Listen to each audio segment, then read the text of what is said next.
तो जय हिंद दोस्तों, स्वागत है आप सभी का हमारे नए ब्लॉग में। ये हमारा ब्लॉग है क्योंकि ये ब्लॉग मैं बना रहा हूँ हमारे शहीद भरत सिंह तिवारी के लिए। और आप सभी को पता है कि भरत सिंह तिवारी बिहार में जन्मे एक नवयुवा नौजवान हमारे बड़े भाई, जिनको बिहार की नाकाम और निकम्मी पुलिस और बहुत सारे आरोप लगा सकते हैं हम बिहार की सिस्टमेटिक चीज़ों के ऊपर। तो आज मैं किताब के कुछ आखिरी 1 या 2 पन्नों पे था, ठीक है। और ये किताब मैं जब पढ़ रहा था तो मुझे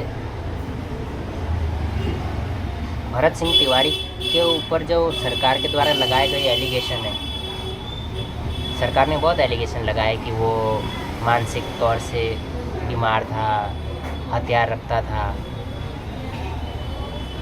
ऐसा लग रहा है कि सरकारें ना लोगों को मजबूर कर रही है, खास करके मिडिल क्लास लोगों को मजबूर कर रही है। जो लोग हथियार उठा रहे हैं और जो समाज के लिए काम करना चाहते हैं, जो सिस्टम को बदलना चाहते हैं, उन्हें सिस्टम अपने रास्ते से हटा दे रही है। बहुत ही चतुराई वाला काम है। सस्पेंड करने से कभी कुछ भी नहीं होता है। सस्पेंड करने से वो इंसान अपने घर पे बैठ जाता है, कुछ समय के लिए मामला शांत हो जाता है, फिर वो वापस सिस्टम पे वापस से ज्वाइनिंग कर सकता है।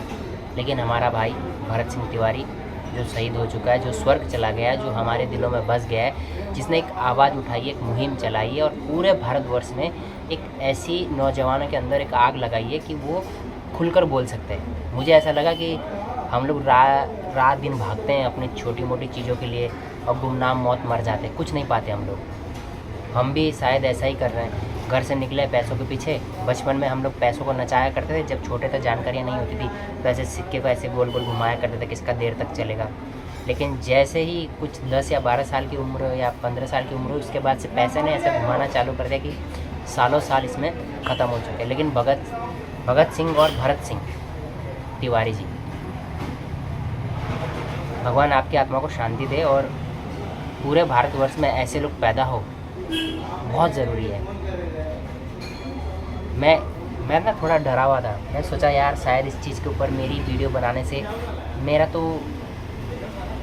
क्या बिगाड़ेगा। मैं बिहार में रह के आया हूँ और मैं बिहार के अंदर के सिस्टम को जानता हूँ। बिहार का अंदर ही सिस्टम जो है वो करप्ट नहीं है, उसके रक्त में करप्शन बढ़ गया है और इस करप्शन की जिम्मेदारी भारत के अंदर हर एक नागरिक की है, क्योंकि हमने इतना करप्शन को पनपने दिया है कि ये करप्शन अब हमें ही खा रहा है।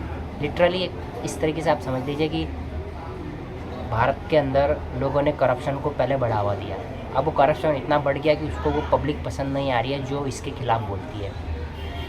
अभी मैं आपको कुछ वीडियो शेयर करूँगा, वीडियो नहीं, मैं आपको मैसेज शेयर करूँगा जिसमें मेरा लाइसेंस, मैं 2023 में ड्राइविंग सीखा था महाराष्ट्र में, ठीक है, मुंबई के अंदर में। तो 2023 में ही मेरा लाइसेंस आना चाहिए था, लर्निंग लाइसेंस, जो कि ऑनलाइन आया, फिजिकल नहीं आया, ठीक है। तो मैं 2023 के बाद फिर से 2024 में 2024 नहीं, ये साल की शुरुआत में 2026 की शुरुआत में, यानी कि मैं 2023 से 24 और 25 तक लाइसेंस नहीं आया मेरे पास, ठीक है। तो मैंने कोशिश भी नहीं की उस समय कि मुझे चाहिए। लेकिन 2026 के जनवरी को मैंने वापस एक ड्राइविंग क्लास ज्वाइन करी और फिर से वापस से मैंने अप्लाई किया लाइसेंस के लिए। लेकिन दोस्तों क्या हुआ कि अभी ये 6 मंथ चल रहा है, यानी कि मैं जनवरी में मैंने सीखी थी और अब 6 मंथ चल रहे हैं, जो कि 45 डेज़ ज़्यादा से ज़्यादा आ जाना चाहिए था मेरा लाइसेंस। अब मेरे को मैसेज आते हैं वहाँ से, लाइसेंस जो भी गवर्नमेंट की होती वो RTO जो भी होता है, जहाँ से लाइसेंस अप्रूव होता है, वहाँ से मुझे मैसेज आता है कि आपका जो लाइसेंस है वो डिलीवर नहीं हुआ सक्सेसफुली, ठीक है। यानी कि वो लोग मेरे पास पहुँचे और यहाँ मैं नहीं था, जो नहीं मिला, ऐसा उनका हमेशा से एक कंप्लेंट रहता है जब भी वो मुझे मैसेज भेजते हैं। मैं जहाँ रहता हूँ मेरे नीचे एक दुकान है 24 आवर, यानी कि सुबह 4 बजे खुलती है, रात को अभी भी चालू है, ठीक 11 बजे दुकान बंद होती है। एक सरकारी कर्मचारी 8 बजे ड्यूटी पे जाता है, शाम को 6 बजे उसकी छुट्टी हो जाती है।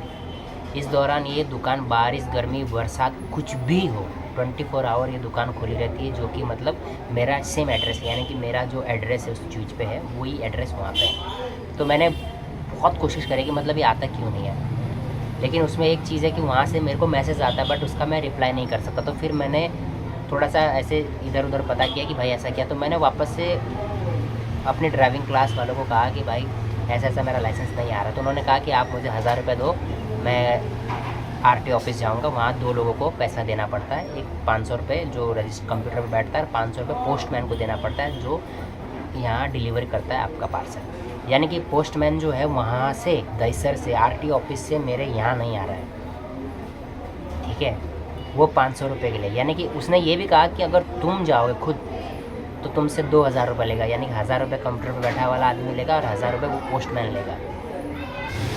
तो मैं अभी भी कुछ नहीं बोल रहा हूँ, यानी कि मैं ये सोच रहा हूँ ठीक है, देखते हैं ये कितना कर सकते हैं। अब मैं अगले साल फिर ट्राई करूँगा या अगले कुछ 6 महीने में फिर एक बार ट्राई करूँगा लाइसेंस के लिए, और फिर से मैं सेम एड्रेस डालूँगा। ये करप्शन की जो लेयर है ना, आज मैं 1000 रुपये दे दूँगा, खैर मुझे देना ही पड़ेगा क्योंकि ये महाराष्ट्र है, यहाँ हमारा घर नहीं है, हम लोग यहाँ रोजी रोटी कमाने आए। लेकिन हाँ, महाराष्ट्र मेरी जन्मभूमि है, मेरी कर्म भूमि है। अब आप कहोगे जन्मभूमि तो उत्तराखंड है, भारतवर्ष में मेरा जन्म कहाँ हुआ ये मेरा एक जन्म का प्रमाण है, मगर पूरा भारतवर्ष मेरा है। तो मेरा जन्म भी महाराष्ट्र में, मेरी मृत्यु भी शायद महाराष्ट्र में हो जाए। लेकिन ये करप्शन है ना, धीरे धीरे खा रहा है सब लोग को।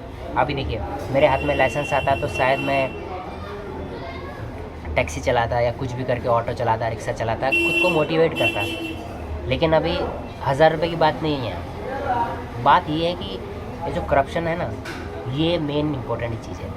खैर मैं तो इसके खिलाफ़ आवाज़ नहीं उठा रहा हूँ, मैं सिर्फ आपको मैसेज दे रहा हूँ कि भाई ऐसा हो रहा है और होता आएगा। मेरा लाइसेंस अभी तक मेरे पास नहीं आया और ये अभी भी आरटीओ ऑफिस के पास ही पड़ा है। तो भगत सिंह और भरत सिंह तिवारी एक मैसेज देके गए हमारे युवाओं को कि भाई अपने हक के लिए लड़ना पड़ता है, और जो नहीं लड़ते हैं वो गुमनाम मौत मर जाते हैं। और भरत सिंह के लिए जो भीड़ उमड़ी थी और जो भरत सिंह के लिए पूरे देश से समर्थन आ रहा है, हर एक भारतवासियों को मैं सलाम करता हूँ। हर एक भारतवासियों का बहुत बहुत शुक्रिया कि हमें ऐसे ही लोगों को हमेशा समर्थन करना चाहिए। और अभी भी बिहार की जनता से रिक्वेस्ट करेंगे कि तब तक नहीं रुकना है जब तक मौत का बदला, न्याय हमको नहीं मिलता। ये सरेंडर किए हुए अधिकारी हमको, इनको सज़ा चाहिए, इनको ये सलाखों के पीछे चाहिए। और जो बड़ी अजीब सी है कि हम सिस्टम के खिलाफ़ इस तरह से भी नहीं बोल सकते। अब आप खुद सोचिए कि कैसे हम मतलब सरकार के अंदर सिस्टम में बैठे अंदर के लोगों को हम कह सकते हैं कि भाई तुम गलत हो, क्योंकि इनको पनपना, उनको ऊपर उठाना, इनको वहाँ तक पहुँचाने के लिए भी हमने भी तो करप्शन किया है ना। तो एंड ऑफ द डे